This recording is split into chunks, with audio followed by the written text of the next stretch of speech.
dẹ̀ kú oríire o ẹ̀yin tẹ́ kọ́lé ẹ kú orí àti kí yín o ẹ jọ̀ọ́ ẹ jẹ́ kí Ìyábọ̀ sinmi o ẹ̀yin lẹ kọ́lé ẹ̀yin lẹ nísinmi wàhálà ti wà báyìí o ẹ jẹ́ kí Ìyábọ̀ sinmi o Jésù Ìyábọ̀ ṣónírú nǹkan bẹ́ẹ̀ yẹn Ìyábọ̀ ibo ló ti fẹ́ rí Ìyábọ̀ oriental staircase ló ti lọ́ rẹ́ǹtì ẹ jọ̀ọ́ ẹ jẹ́ kí Ìyábọ̀ Òjó sinmi àti kí yín congratulations ẹ kú oríire ẹ tún kọ́ mi can you please leave Ìyábọ̀ ò dín yín lọ́wọ́ gbà tẹ́ ń kọ́lé náà àti Solape kò dín yín lọ́wọ́ kò dín yín lọ kí ni obsession yìí torí Ọlọ́run mi tí ìrú eléyìí ìwọ you said you are winning and Ìyábọ̀ is not winning àti gbọ́ leave her.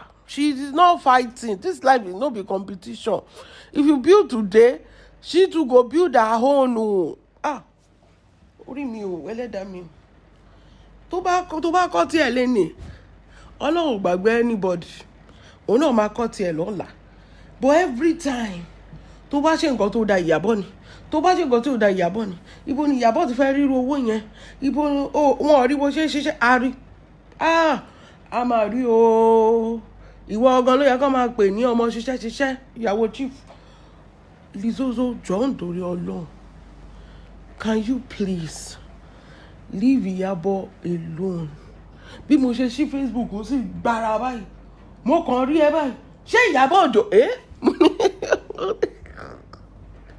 wọ́n ní kí ló tún ṣẹlẹ̀ ṣé bó ti kọ́lé tí ò lè kọ̀rú ẹ̀ àbí àgbọn congratulations ṣe bó ti ralẹ̀ tí ò lè ra Lizzy olówó lóòótọ́ but you are not rich like that o mi ìmọ̀jú tó fi ń wo rẹ̀ o kì í ṣe pé owó yẹn náà kì í ṣe pé like that o mi ìmọ̀jú tó fi ń gbé rẹ̀ tó fi ń wo rẹ̀ o má jẹ́ kọ́ ọmọ tó máa ń tọ́ ẹ má tọ́ àbẹ̀lá o kí ni ló lọ kọ́lé sí Lizzy Ìbàdàn ló lọ kọ́lé sí nǹkan tó bá ti yẹ kó fè kó lẹ̀ tó lọ kọ́lé sí gbèríko Lizzy gbàgbé kò sóye tó o lè ní the house is cheaper than oye tó ń kọ́lé lẹ́kọ̀ọ́ so the money is not like that tó bá mọ̀ pé olówó yẹn lóòótọ́ Banana Island tó fi ń ṣe example ìwọ ló ń fi ilé Linda Ìkejì ṣe example ibẹ̀ ló yẹ kó o kọ́lé sí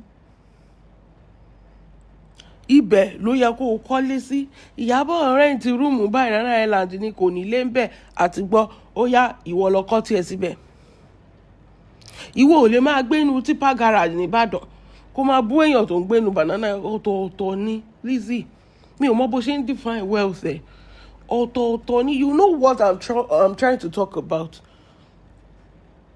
gbogbo nǹkan tó sórí ilé tí Ìyábọ̀ ń gbé ò bá ìrẹ́ǹtì ẹ̀ gan Jésù tó bá máa lo ọdún 5 bẹ́ẹ̀ á ti kọ́ mansion ẹ̀yẹn bẹ́ẹ̀ ni. You know this Ọlọ́run pé sórí Ìyábọ̀ kò ní nǹkan kan kò jẹ́ nǹkan kan àti gbà mo tẹ̀ ti gbà fún ẹ̀sìn kò tiẹ̀ ní nǹkan kan rárá ó ń yáṣọ wọ̀ ni ó ń yá pọ̀ sí ni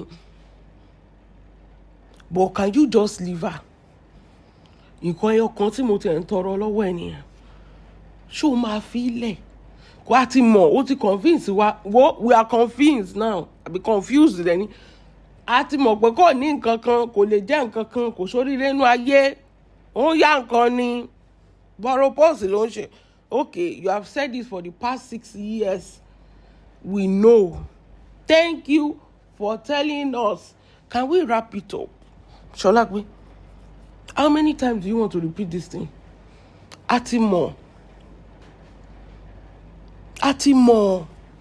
how many times do you want to ṣe kí ni repeat this thing.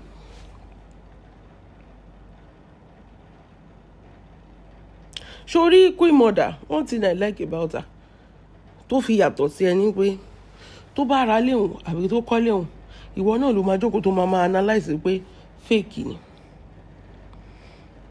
Kò sẹ́ni bọ̀ tó jókòó tó analyze tiẹ̀ o, but èèyàn mi bá ti ṣoríire báyìí, irọ́ ni àwọn tó ní ìwọ tó lè analyze tó tún analyze nínú plane even me myself I shock tó tún sọ pé Ìyábọ̀ ò lè wọ business class $5,000 $5,000 ṣó mo iye tí Emirates first class jẹ́ ni $5,000 ṣó mo iye tí Emirates first class over $10,000.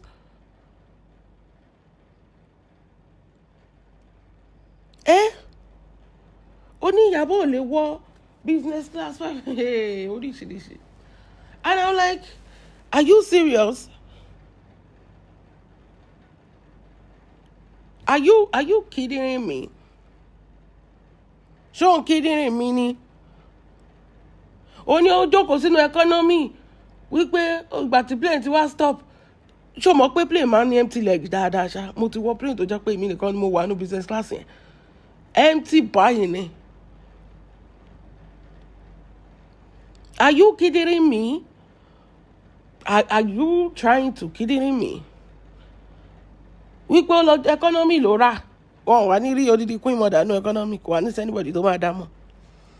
Ẹ̀yin Nàìjíríà tó yẹ pé ẹ ṣọ́yàn jù. Wọ́n ò ní bá ya fọ́tò tó bá pẹ́ economy. Ó nígbà tí plane ti stop ló wá tètè lọ jókòó sí business class. Ó wá mu drink ń bẹ́ẹ̀, àbí? Ó wá lọ jókòó sí business, ó wá mu drink ń bẹ́ẹ̀. Ṣé òun try láti kidding me ni? Lizzie, hey, Ìyábọ̀ is not poor the way you think Ìyábọ̀ is poor. Even we can afford business class, not to talk of queen mother. You analyze the gold tó wọ̀ sọ́run. Òun sọ pé gbogbo gold yóò tó 30 gram. Orí mi o. Ọlọ́run, ó bìlì tú ọmọbìnrin yóò. Ó ní kúbá tó wà lọ́rùn ẹ̀ kì í ṣe original. Ṣé ó fẹ́ kó máa prove nǹkan sí ẹni? Just because she doesn't have time to be proving doesn't mean that she's not wearing original. Ìyábọ̀ tó yẹ pé wọ́n lè dáàṣì ẹ̀ ní nǹkan. Wọ́n lè dáàṣì ẹ̀ gba kìíní karate. Ó mọ iye tó influence. Ó ní gbogbo gold tó kó síwájú kò tó 30 gram. Lizzie. But tó bá jẹ́ tiẹ̀ kíní pàǹdà yẹríngì sákùn ńlá tó máa ń lò yẹn, how many gram ni? Kò wúwo náà, kò sí nǹkan kan bẹ́ẹ̀ náà. How many gram nìyẹn? Kí ló dé tó jẹ́ pé nǹkan tiẹ̀ ló máa ń da, nǹkan tẹ̀yìn ò kì í dáa náà? Because I clearly don't get it. You used to think that gbogbo èèyàn nílé ayé ló pọ̀. Tó bá tẹ̀ ó sọ pé Ìyábọ̀ pọ̀, a sọ pé orí queen mother tán àbí? Ṣé wá rò pé gbogbo wa náà ló poor náà ni? You think all of us are poor? Hey, wàhálà ti wà ó sí finish lélẹ́yìí o. Solape, ẹ kú oríire. Wo jẹ́ kí n padà kí n má deviate. Ẹ kú oríire. Ilé yẹn ó fine, ó try, ó ṣiṣẹ́ débẹ̀ ni. Bó tilẹ̀ jẹ́ pé àwọn èèyàn sọ pé owó California ló fi kọ́. Mo ní àtowó olówó àtowó ẹni kí kankan ṣáà má ti wọ́n wá akọ iṣẹ́ ló ṣe. Queen mother ò bá ẹ dúlé ẹ̀, kò bá ẹ jà sílẹ̀ ní ìsinmi. Ó yẹ kínú ẹ máa dùn sí ipò tí kọ́lé ni. Wàá fi ayọ̀ pọ̀rọ̀, wàá tún fi balẹ̀ òun jẹ́. Ó yẹ kínú ẹ máa dùn. Ṣebí ìwọ ló nílé? Why the explanation? Ọlọ́run. Ó ní tó bá jẹ́ pé Ìyábọ̀ á ti rìkọ́ọ̀dù gbogbo kitchen gbogbo kinní tó bá yẹ pé òun ló ní Ìyábọ̀ nìyẹn. Nǹkan tó bá wù ẹ́ ṣe pẹ̀lú ilé ẹ̀, kò sẹ́nibọ̀dì tó ṣàlèlé ẹ̀ ń bẹ̀.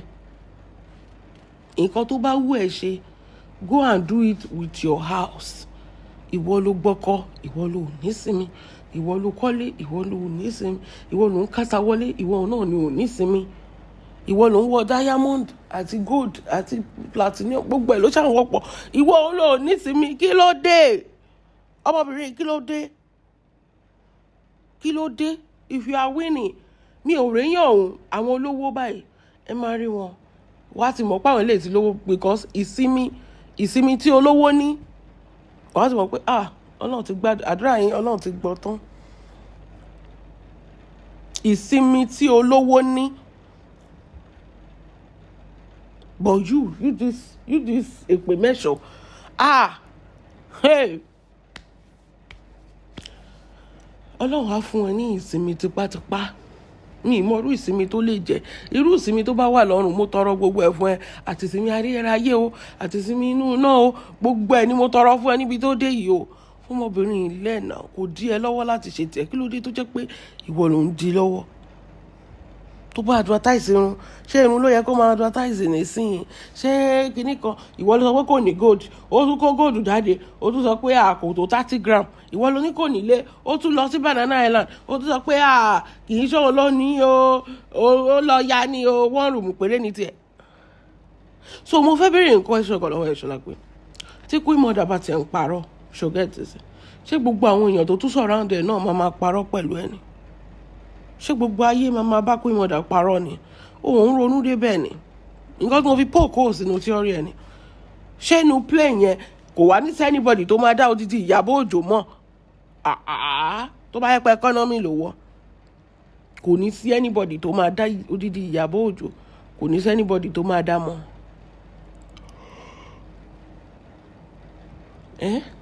Tó bá yẹ Banana Island yẹn ó lọ yá rúùmù ni, kò ní sí anybody tó máa dá mọ̀ pé Banana Island yìí ọmọbìnrin lọ tọrọ rúùmù, kò ní sí. No, think now, ronú now.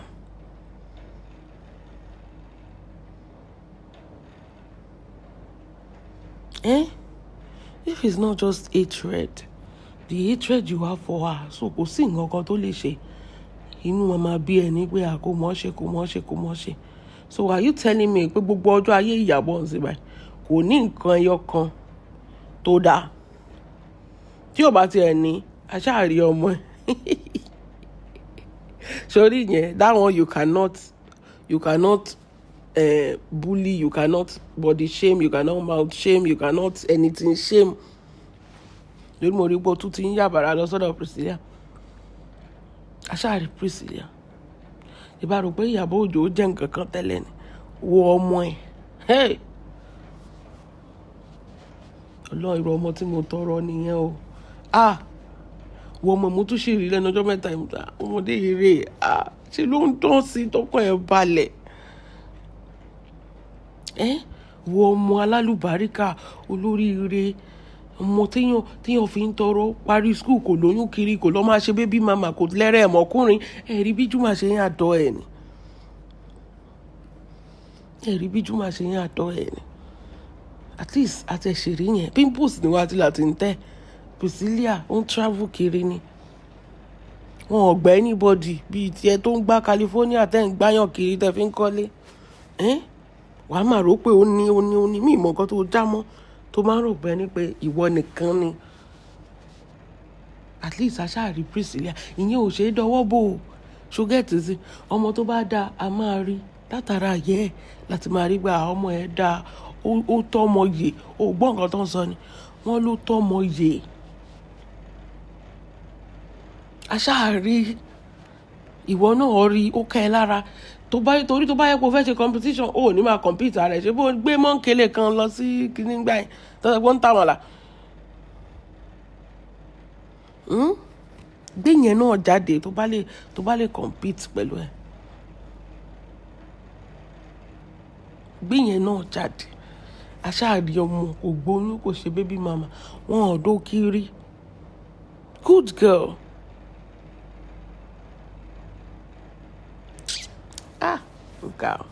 Sórí Priscilla yẹn lásán ó ti fi win ẹ̀ hands down, kò sí nǹkan tó lè sọ ní ayé. Sórí ọlọ́mọ ló láyé. Èèyàn tó tọ́ ọmọ, tọ́mọ yè, tọ́mọ ò dojú tì, tọ́mọ dẹ̀ tún ṣe dáadáa. Priscilla can do well without her mother, without her husband, without anything. Prince Rakim mà tún ti ń gba ambassador. Níbi tó jókòó sí tó ń analyse bí ìyá ṣe ń gba ambassador, wo ọmọ yẹn báàgì ẹ̀ tó kó wá sold out. Wọ́n ti rà tán.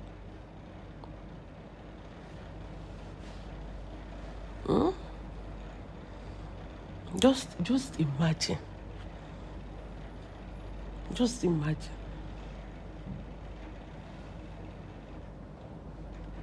You have no idea what life is outside that your miserable bedroom àbí showroom tó ti ń ṣe show yẹn. Life is great if you just let go of your hatred and embrace the beautiful part of life. Ìwọ ló decide pé ibi tó fẹ́ kọjú sí nìyẹn náà. Pé hatred, bitterness ló fẹ́ kó wà nínú life ẹ̀. Nǹkan tó fẹ́ máa emit nìyẹn. That's your decision. And you want everybody to admit that, no? Orí pé bó ṣe sórí burúkú, Ìyábọ̀ ò rán ẹ. Ìyábọ̀ ò rán ẹ, ó ń ṣe rere ń tiẹ̀ lọ ní, ìwọ ló lẹ́kún, ìwọ ni kò máa sunkún, kò ṣáà tọrọ jẹ. Kò nílé, gbogbo eléyìí tó kọ́ náà, you are buying a piece of the head, ṣé tiẹ̀ ló jẹ́ ni? It's not for you now, tó bá kú lọ́la ó di tẹlòmíì nìyẹn, so kí ni bàbára? In the next 5 years tó bá kú gan, in the next 10 years àwọn èèyàn ò ní rántí ẹ mọ́. Legacy ẹ ti lọ nìyẹn, ilé yẹn gan á ti wá di old house. Bẹ́ẹ̀ ni àwọn ọmọ gan ò ní lè gbé bẹ́ẹ̀, wọ́n ní kí leléyìí gbọ̀rọ̀gọ̀tọ̀. Ìyẹn ló wá fi measure. Kó o tọ́mọ yè, orí bí kò ìmọ̀dá ṣe ń dán tó ń glitter, òun gan fún ara ẹ̀ gan ò bàjẹ́, ọmọ ò bàjẹ́, ìyá ò bàjẹ́. Wọ́n tó ń dún ẹ̀ nìyẹn, kò lè low standard yẹn láti máa bẹ trash ní ẹ̀ náà. If you are not trash, you will not be talking trash. Nǹkan tó wà ní ọpọlọ is trash, that's why you talk like that. Kì í ṣe èbó, is the truth. Ìwọ tó bá yẹ kó dáa fún ẹni, beautiful family photo ẹni wọ́n máa post, kì í ṣe pé kó máa attack eléyìí, gold 30 gram ló ń tà, kí ni tiẹ̀? Ò bá ìta 1 gram, ò bá ìta 0 gram, nǹkan tó bá wúlò kò dì tí ẹ lọ́wọ́. Jẹ́ lára òun tó bọ̀rọ̀. But in the court of public opinion, she still won you. Pẹ̀lú bó ṣe show 3 years. She still won. They will still pick her over you.